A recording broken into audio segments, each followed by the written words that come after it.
Assalamualaikum warahmatullahi wabarakatuh. Waalaikumsalam warahmatullahi wabarakatuh. Waalaikumsalam warahmatullahi Bismillah, wabarakatuh. Alhamdulillah, wassalatu wassalamu ala rasulillah, amma ba'du.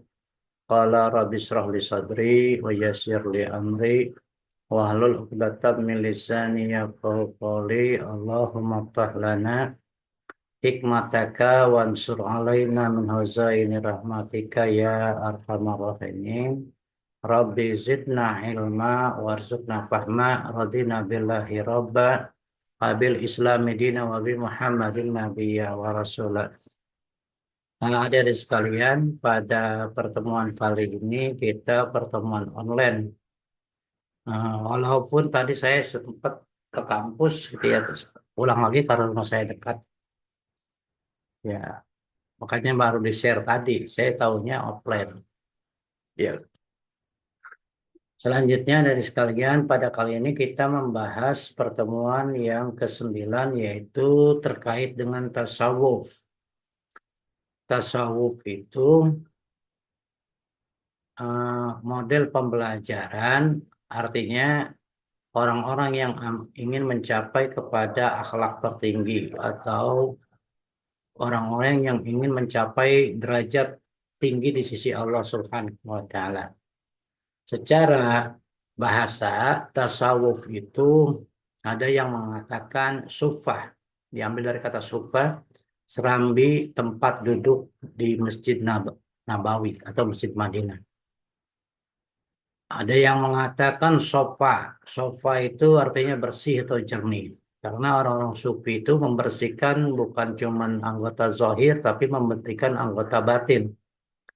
Ada yang bilang sufana, sebutan nama kayu yang bertahan tumbuh di padang pasir. Ada yang mengatakan suf atau bulu domba.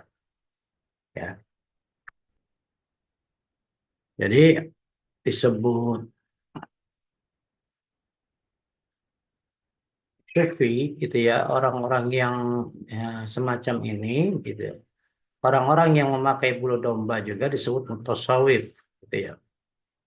Sedangkan perilakunya adalah tasawuf, ilmu-ilmu tentang ketuhanan. Makanya kalau orang-orang sufi itu kalau berbicara ketuhanan senang. Di antaranya yang dipelajari adalah ilmu tauhid. Buah dari ilmu tauhid itu larinya kepada akhlak nantinya.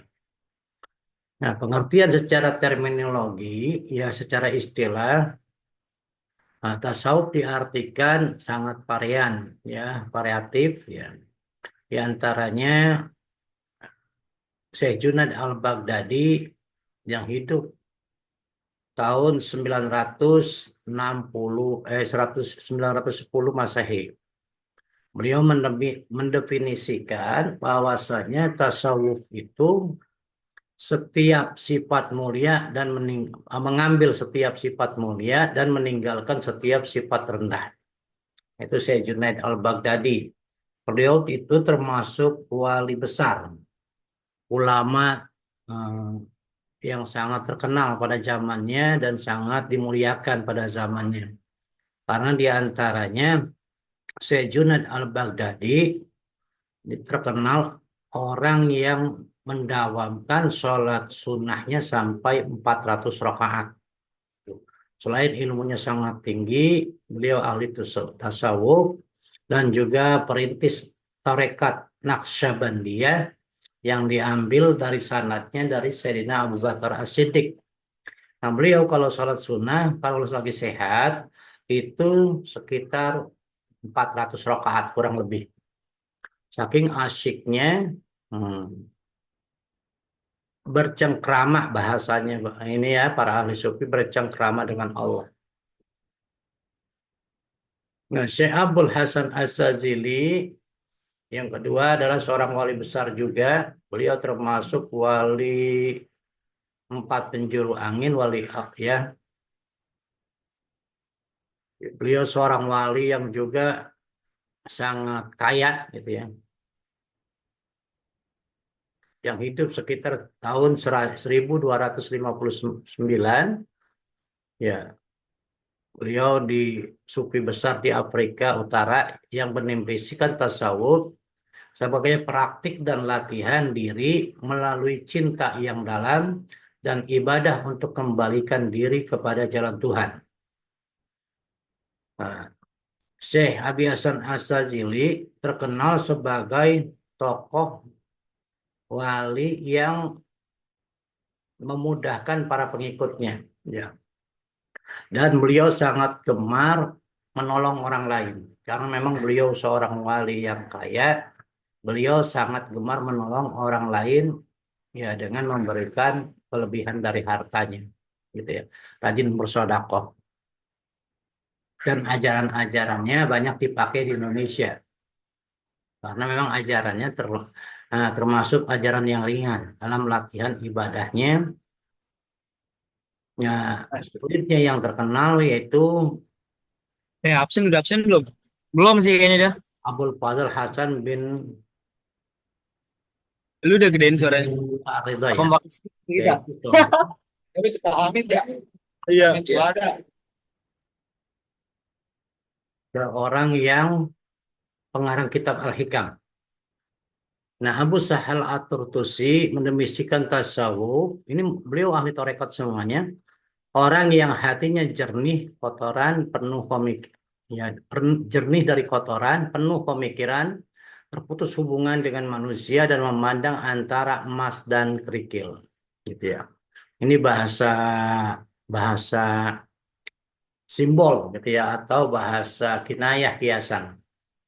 Jadi orang yang hanya cenderung cintanya kepada Allah bahasanya gitu. Meninggalkan amalan dunia artinya gini, bukan amalan dunia berarti dia tidak kerja. Maksudnya mengambil dunia yang baik-baiknya saja, tidak berdasarkan dengan perintah Tuhan, tidak menggunakan hawa nafsu. Misalnya saat dia bekerja, dia niat ibadah kepada Allah Subhanahu wa taala. Pada saat dia belajar dia niatkan ibadah kepada Allah Subhanahu wa taala. Ya, tidak dibarengi dengan hawa nafsu. Itu yang dimaksud dengan zuhud. Ya, kalau orang yang mencari harta dengan jalan yang halal disebut dengan zuhud. Ya, terus Syekh Ahmad Az-Zarruq mendefinisikan ilmu tasawuf itu ilmu yang dengannya Anda dapat memperbaiki hati dan menjadikannya semata-mata bagi Allah. Jadi niat hidupnya hanya untuk Allah Subhanahu wa taala. Ibadah. Yang untuk ibadah kepada Allah, tadi saya sudah sampaikan bahwasanya ibadah kepada Allah itu termasuk ya kita kerja, kita kuliah, itu diniatin untuk ibadah kepada Allah Subhanahu wa taala. Dengan menggunakan pengetahuan Anda tentang jalan Islam, khususnya fikih dan pengetahuan yang berkaitan untuk memperbaiki amal Anda dan menjaganya dari batas-batas syariat Islam, ya, batas-batas syariat Islam agar kebijaksanaan menjadi nyata. Gitu. Jadi dapat disimpulkan bahwasanya tasawuf itu adalah suatu sistem latihan dengan kesungguhan atau riadah atau mujahadah untuk membersihkan, mempertinggi dan memperdalam kerohanian dalam rangka mendekatkan atau takarub kepada Allah Subhanahu wa taala, sehingga dengan itu maka segala konsentrasi seseorang hanya tertuju kepada Allah Subhanahu wa taala. Jadi niatnya hanya untuk ibadah kepada Allah Subhanahu wa taala. Dia makannya, tidurnya, kerjanya, belajarnya, pokoknya napasnya selama 24 jam digunakan untuk ibadah kepada Allah Subhanahu wa taala. Ini orang sufi. Nanti kalau orang hasilnya dari orang-orang sufi, orang ini akan dapat beribadah kepada Allah seakan-akan dia melihat Allah, seakan-akan ya. Nah, ini dasar-dasar tasawuf ya.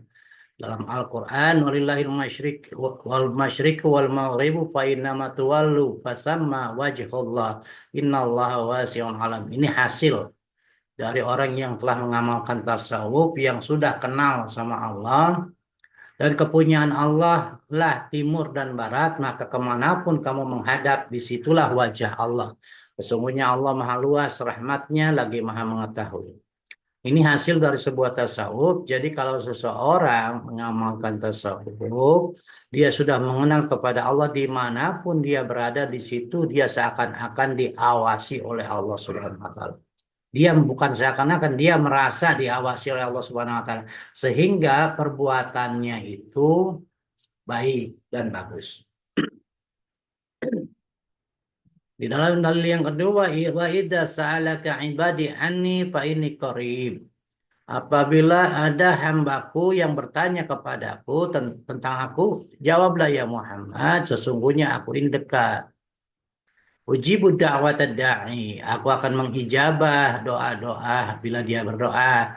Idza da'ani. Falyastajibuli dan aku pasti menghijabahnya. Walyu'minu bi. Ya. Dan maka hendaklah mereka beriman padaku la'allahum yarsyudun. Mudah-mudahan mereka akan mendapat nah, kebenaran gitu ya, mendapatkan selalu berada di jalan kebenaran. Dan di dalil yang keempat, tiga ada walaqad khalaqnal insana wa na'lamu ma tuwaswisu bihi nafsu wa nahnu aqrabu ilaihi min hablil warid. Dan sungguh kami telah menciptakan manusia dan mengetahui apa yang dibisikkan di dalam hatinya. Dan kami lebih dekat daripada urat lehernya. Surat Al-Qaf ayat 16. Nih ya. Terus fawajada abdan min ibadina ataina rahmatan min indina wa 'allamnahu min ladunna ilma. Lalu mereka bertemu dengan seorang hamba di antara hamba kami yang telah kami berikan kepadanya rahmat di sisi kami. Yang kami telah ajarkan kepada mereka ilmu dari sisi kami. Ini tentang Nabi Khidir, gitu ya, seorang hamba Allah yang sudah mencapai tingkatan tasawuf tinggi, yang lalu beliau memperoleh ilmu dari sisi Allah yang disebut ilmu laduni, ilmu dari sisi Allah karena kedekatan kepada Allah. Adapun hadis ya yang diriwayatkan oleh dari Abu Hurairah, diriwayatkan dalam Sahih Muslim nomor 10 ya, bahwasanya pada suatu hari Rasulullah muncul pada kaum muslimin, lalu datang seorang laki-laki bertanya, wahai Rasulullah, apakah iman? Nah, itu yang bertanya. Yang tentang rukun iman, malaikat ya, tentang rukun Islam, tentang ihsan. Nah, yang saya ambil dari langsung ihsan aja ya. Ya Muhammad, apa itu ihsan? Anta budallah kana katarahu fa ilam takun tarahu fa innahu yarak. Kamu beribadah seakan-akan melihat Allah. Apabila kamu tidak melihat Allah, maka ya, Allah pasti melihatmu. Gitu ya. Itu hadisnya panjang. Yang pertama bertanya tentang rukun iman, nah, rukun Islam dan ihsan. Jadi kalau orang sudah rukun imannya benar, rukun Islamnya benar, maka dia buah daripada itu akan bisa mengamalkan rukun ihsan. Rukun ihsan itu, yaitulah yang diambil sebagai dalil tasawuf. Jadi orang itu beribadah seakan-akan melihat Allah. Kalau dia tidak melihat Allah, dia yakin bahwa Allah pasti mengawasinya. Itu dalil tentang tasawuf. Nah, beliau juga bersabda, ya saya adalah orang yang paling tahu di antara kalian tentang Allah, yang paling takut kepadanya. Ini bahwa beliau Muhammad SAW adalah guru tasawuf yang sebenarnya. Karena beliau sendiri yang ibadahnya sangat luar biasa. Sebagai contoh dan tauladan, aku disuruh memilih antara menjadi seorang nabi yang menjabat raja atau menjadi seorang nabi yang hamba. Kemudian Jibril memberiku isyarat agar berendah hati. Lalu aku menjawab pilihan itu. Akan tetapi aku lebih memilih menjadi nabi yang hamba, di mana suatu hari aku kenyang dan di hari yang lain aku lapar. Nabi Muhammad SAW itu begitu. Ya, kalau orang yang menjadi hamba itu, satu, dia tidak akan sombong dan dia dekat kepada orang-orang miskin dan beliau dapat berbuat banyak. Dan diriwayatkan pula aku ditawari dunia namun aku menolaknya. Itu ciri orang-orang tasawuf itu hidupnya tidak untuk dunia, tapi hanya untuk melulu ibadah kepada Allah Subhanahu wa taala. Beliau juga bersabda, andaikan aku memiliki emas sebesar gunung Uhud, niscaya akan kuinfakkan demi agama Allah. Kecuali sedikit aku sisakan untuk menutupi hutang. Nah itu hadis riwayat Bukhari, Muslim, dan Ibnu Majah. Ya itulah gambaran orang-orang tasawuf yang dicontohkan oleh Nabi itu semacam itu. Beliau tidak gemar kepada dunia. Beliau sekalipun punya dunia, tapi digunakan untuk ibadah kepada Allah Subhanahu wa Ta'ala. Itu sudah terbukti oleh murid-muridnya yang dilaksanakan seperti Siti Khadijah, yang dengan hartanya, kekayaannya digunakan untuk berjuang dakwah menemani baginda Rasul Muhammad SAW. Demikian pula Abu Bakar As-Siddiq, demikian pula Umar ibn Khattab, Utsman ibn Affan. Semuanya hartanya digunakan untuk ibadah kepada Allah Subhanahu wa taala. Bukan berarti kita jadi tasawuf tidak suka kekayaan, suka ya kekayaan tetapi dengan jalan yang halal. Setelah kita dapatin kekayaan itu, gunakan kekayaan itu untuk ibadah kepada Allah Subhanahu wa taala. Ya untuk bersedekah kepada fakir miskin, menjumbang pembangunan masjid, madrasah, dan kebaikan-kebaikan membantu saudara-saudaranya yang miskin. Banyak hal-hal yang didapati untuk ibadah kepada Allah dengan harta yang halal. Nah, orang yang rajin sodako itu termasuk orang-orang yang dicintai oleh Allah dan Rasulnya. Makanya kita harus punya kewajiban untuk menjadi orang kaya ya istilahnya, tapi dengan jalan yang halal. Kita pergi haji dengan butuh uang, kita sodako penuh butuh uang, membangun masjid dan lain sebagainya membutuhkan uang. Nah, itu kalau kita jadi orang kaya yang sufi, maka tidak sayang-sayang kita untuk ibadah kepada Allah melalui jalan harta kita. Ya. Terus akhlak-akhlak kaum sufi. Anak-anak kaum sufi ini kayaknya dirubah nih, ada yang merubah nih. Ya, bentar ya. Nah, akhlak kaum sufi, orang-orang sufi itu, ya semua orang sufi sependapat bahwa satu-satunya jalan dapat mengantarkan dia kepada Allah Subhanahu wa taala, ya, hanyalah dengan mensucikan jiwa. Karena jiwa manusia refleksi yang terpancar dari zat yang maha suci. Nah, pernah kan saya sampaikan di dalam tauhid bahwasanya diri kita yang sebenarnya adalah ruh kita. Sedangkan jiwa kita adalah bayangan daripada ruh kita itu sendiri. Dan kita sekarang ini, jiwa kita ini yang pernah saya sampaikan diisi oleh sifat ketuhanan, sifat malaikat, sifat iblis, sifat setan, dan sifat hewan. Kemudian kita kendalikan tiga sifat yang jelek itu, kemudian untuk menuju kepada Allah Subhanahu wa Ta'ala. Bila mana kita sudah mencapai mengalahkan hawa nafsu jelek kita, kita masuk ke dalam sifat-sifat yang bagus, maka otomatis diri kita itu akan berakhlak mulia, gitu ya. Nah, ciri-ciri orang sufi itu sifatnya lemah lembut, mudarah. Persis seperti baginda Rasul yang ucapannya itu tidak pernah menyakiti orang lain, tidak membuat orang lain tersinggung, gitu. Baginda Rasul itu contoh, karena contohnya orang sufi itu adalah baginda Rasul. Beliau berusaha semaksimal mungkin untuk menjadi fotokopinya baginda Rasul Muhammad Sallallahu Alaihi Wasallam. Yang kedua tadi yang ya, sifat juhud, ya. Yang ini masih banyak kayaknya nih. Terus ya, ini karena ada udah sampai di 5. Nah, orang sufi itu ya, nah, orang sufi itu yang kedua sifatnya, yang ketiga ya, yang ketiga adalah, bentar,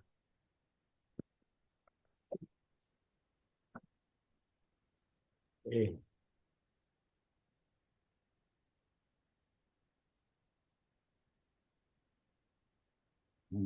pemaaf. Orang sufi itu pemaaf. Ya. Yang keempat adalah taubat. Makanya kalau yang pemaaf ini ya contohnya di dalam surat Ali Imran ayat 131. Orang sufi itu jangan pula orang minta maaf. Dia tidak minta maaf aja, ya Kalau dia istilahnya melihat orang itu berbuat zolim, dia akan mendoakan bahwa mudah-mudahan orang tersebut diampuni oleh Allah dosanya dan dirinya. Ya, nah itu dimaafkan. Dia tidak minta maaf saja sudah dimaafkan. Bahasanya kita seperti baginda Rasul, ya seperti penduduk Taif, ya uh, penduduk Taif yang mencelakai baginda Rasul ketika beliau ingin dakwah di sana, Nabi baginda Rasul ditimpa sampai jidatnya berdarah, ditawarkan oleh malaikat untuk mendoakan orang penduduk biar dibinasakan. Namun baginda Rasul berdoa, Allahumma hdi qaumi fa innahum la ya'lamun. Ya Allah penunjukilah kaumku sesungguhnya mereka belum tahu siapa saya. Nah itu akhlak yang mulia. Nah orang-orang sufi itu mencontoh akhlak baginda Rasul sampai demikian rupa. Kemudian taubat. Taubat itu orang Yupi yakin bahwa manusia itu tidak lepas dari dosa dan dia kembali kepada Allah dengan cara jalan taubat. Taubat itu bukan cuma sekedar beristighfar, tapi menghijrahkan dirinya, memindahkan dirinya dari perbuatan jelek kepada perbuatan yang baik. Nah, orang-orang sufi itu merasa dirinya itu ya banyak dosa. Terus memperbaiki dan dia berusaha tidak untuk mengulang perbuatan yang jeleknya itu. Itulah orang-orang sufi. Terus zuhud. Orang sufi itu punya sifat zuhud. Ya, zuhud artinya apa? Zuhud itu artinya tadi ya em, menjauhkan diri dari segala perbuatan yang berkaitan dengan dunia. Maksudnya apa? Dalam dunia dia berbuat tidak dengan hawa nafsu tapi berdasarkan bimbingan wahyu Al-Qur'an ya, bimbingan hadis. Dia itu misalnya boleh dia jadi orang kaya tapi harus berupaya mencari harta yang halal gitu. Bukan berarti dia melepaskan dunia sama sekali, bukan. Bukan dia menjauhkan dunia, dia tidak mau kerja, dia tidak mau kuliah. Nah itu salah, juhud yang salah. Juhud yang benar, kata Imam Al-Ghazali, menghilangkan, ya istilahnya, sifat-sifat serakah, sifat rakus. Dia berupaya membersihkan diri, membentengi diri dengan iman yang kuat. Kalau dia ingin kaya, dia harus berupaya dengan harta yang halal. Makanya saya sering menyampaikan kepada mahasiswa, niatin hidup kita ini untuk ibadah kepada Allah Subhanahu wa taala. Kita kuliah niatnya ibadah kepada Allah, kita kerja niatnya ibadah kepada Allah. Itu bagian daripada zuhud, ya. Kalau udah kita niatnya ibadah kepada Allah, insya Allah kita kuliahnya benar. Ya tidak cuma sekedar kuliah, kita kerja menghasilkan uang dengan jalan yang halal dan seterusnya dan seterusnya. Nah, tawakal. Kalau orang sufi itu punya sifat ini ada lagi ya, juhud wara. Wara itu hati-hati, ya. Hati-hati tadi hanya mencari harta-harta yang halal atau barang-barang yang halal yang diridhoi Allah Subhanahu wa taala. Ya, kefakiran. Kefakiran adalah istilah orang sufi itu tidak ya dalam kehidupan itu tidak istilahnya tidak menggebu-gebu ingin menjadi orang kaya, berjalan sesuai dengan ini. Dan kadang-kadang beliau itu ya tidak banyak orang sufi juga ada beberapa orang sufi yang tidak suka dengan kekayaan banyak ya. Yang kedua, yang kedelapan adalah sabar. Orang sufi itu punya jiwa penyabar yang sangat luar biasa.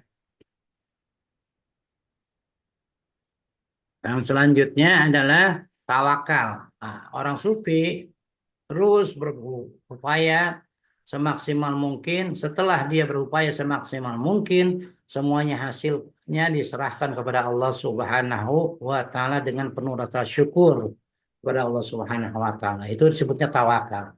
Kita kuliah rajin, terus belajarnya juga rajin, kerjanya rajin, namun hasilnya nanti akan istilahnya diserahkan kepada Allah Subhanahu wa taala. Tapi insya Allah sesuai dengan janji Allah, kalau orang yang belajarnya rajin, kerjanya rajin, insya Allah hidupnya dalam keberkahan, gitu ya.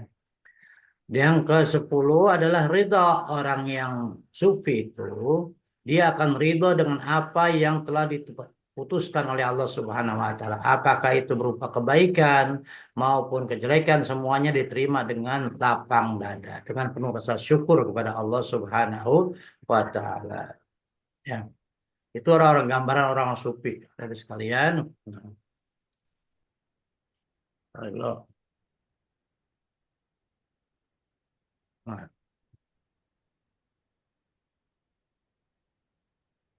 dan yang dimaksud di sini, terus juga di sini ya ma'rifah. Nah, orang-orang sufi itu ma'rifah. Ma'rifah itu mengenal kepada Allah yang pernah saya sampaikan di pelajaran tauhid. Ya, orang-orang sufi itu mengenal kepada Allah. Kalau dia sudah beribadah, menghilangkan sifat-sifat jelek di dalam dirinya, dia mengamalkan rukun iman dan rukun Islam dengan sebaik-baiknya, maka dia nanti akan diperkenalkan dirinya kepada Allah Subhanahu wa taala. Sebenarnya Allah yang memperkenalkan diri, manusia mah tidak ini. Karena Allah yang memperkenalkan diri, jadi manusia kenal kepada Allah. Pada saat itu dia merasa selalu diawasi oleh Allah Subhanahu wa taala dalam segala tindak tanduknya, gitu ya. Itu tentang ma'rifah. Nah, ini sih tinggal dibaca ya. Kalau orang yang sudah ma'rifah, saya yakin ini semuanya akan dia itu eh, mengenal kepada Allah dengan sebagus-bagusnya dalam menjalankan agamanya juga demikian. Ya, banyak yang berubah nih. Bentar ya. Terus fana wal baqa, orang-orang sufi itu merasa dirinya tidak ada, tidak punya kemampuan. Orang sufi itu merasa semuanya itu adalah karunia Allah. Seperti kita kuliah, kita kerja, kita rajin belajar, kita rajin sholat, kita rajin mengaji, kita rajin baca Quran, kita rajin puasa, kita rajin ibadah. Pada intinya, semuanya itu dia tidak merasa itu perbuatannya. Semuanya dia merasa itu adalah karunia daripada Allah Subhanahu wa Ta'ala. Itu yang dimaksud dengan fana. Ya. Sehingga orang sufi itu menyadari bahwa dia itu tidak bisa apa-apa, dia bukan siapa-siapa, dia bukan apa-apa dan tidak mampu apa-apa. Dan semuanya itu yang terjadi pada dirinya itu semuanya yang baik-baik maksudnya ya, itu adalah karunia daripada Allah Subhanahu wa taala. Artinya nih kalau di dalam sini kan orang fana itu dari kaum sufi penghancuran diri, yaitu hancurnya perasaan dan kesadaran tentang adanya tubuh kasar manusia. Kaum sufi telah mencapai fana, nafs. Kalau wujud jasmaninya tidak ada lagi, maka akan tinggal wujud ruhaninya. Yaitu wujud ruhaninya itu karena itu dia dapat bersama dengan Allah Subhanahu wa taala. Maksudnya itu tadi yang dijelaskan ya. Ya, bahwasanya dia tidak bisa melakukan apa-apa, tidak ya itu terjemahan la haula wala quwata illa billah. Tidak ada daya, tidak ada upaya, semuanya yang terjadi pada dirinya karena izin Allah, karena perbuatan Allah, karena pertolongan Allah. Itu orang sufi itu begitu. Ya, yang dimaksud dengan fana dan bako. Terus al-ittihad, seakan-akan dia itu bersama selalu dengan Allah. Dia merasakan dirinya selalu bersama dengan Allah. Itu yang dimaksud al-ittihad. Ya, bukan berarti dia menyatu dengan Allah. Dia merasa seakan-akan ya dia tuh merasa dirinya selalu diawasi oleh Allah. Itu namanya uh, ittihad. Ya, ya semuanya yang dia lakukan itu semuanya adalah karunia Allah. Termasuk itu juga bagian daripada ittihad. Ya, oh ini begini ya.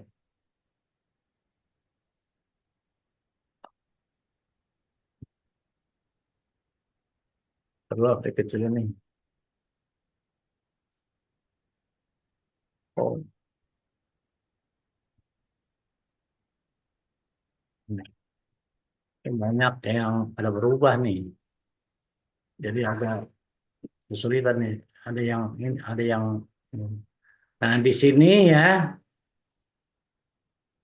ada sekalian ada ciri-ciri kaum sufi juga ya. Menurut Imam Al-Zunaidi Al-Baghdadi ini banyak sekali nih ini waduh dirubah-rubah jadi harus sebentar loh ya. Banyak yang mau disampaikan tapi ini waktunya habis ya.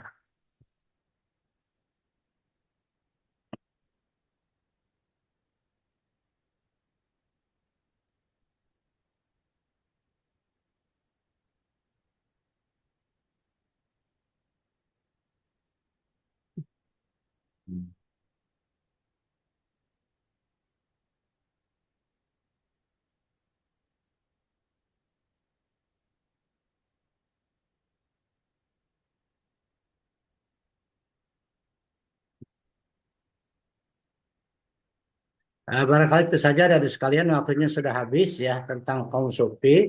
Nanti tinggal dibaca lagi ya. Ini karena banyak perubahan-perubahan nih, jadi harus diperbaiki lagi. Saya tinggal dipelajari ya.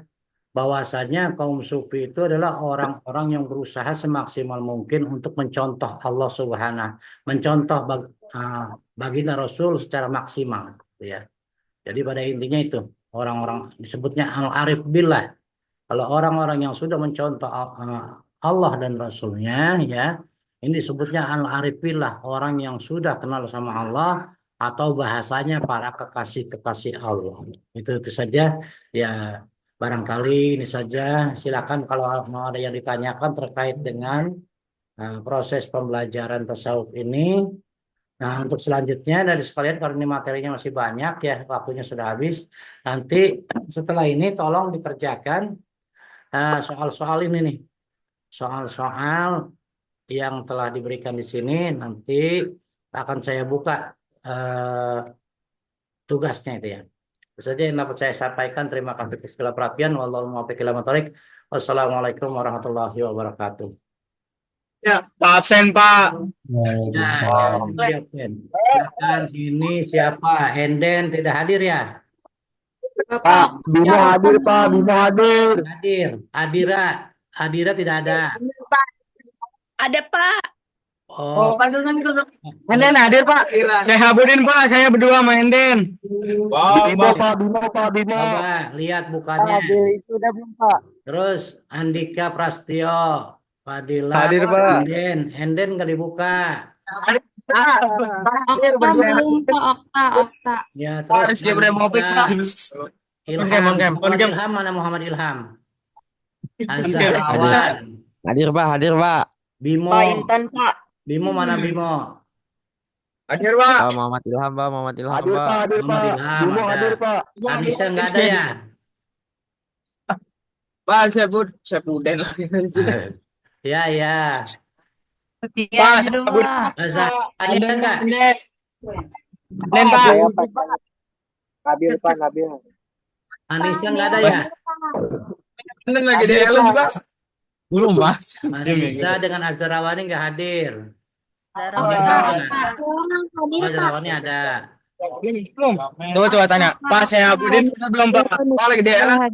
Sebentar. Sehabudin yang mana?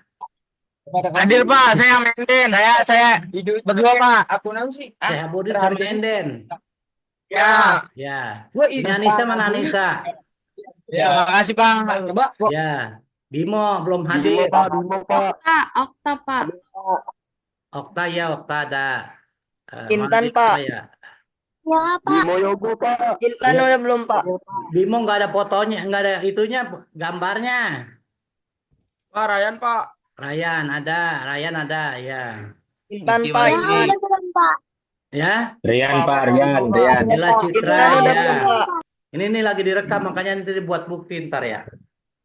Nabil udah belum, Pak? Intan ya, Intan ada. Rian, Okta.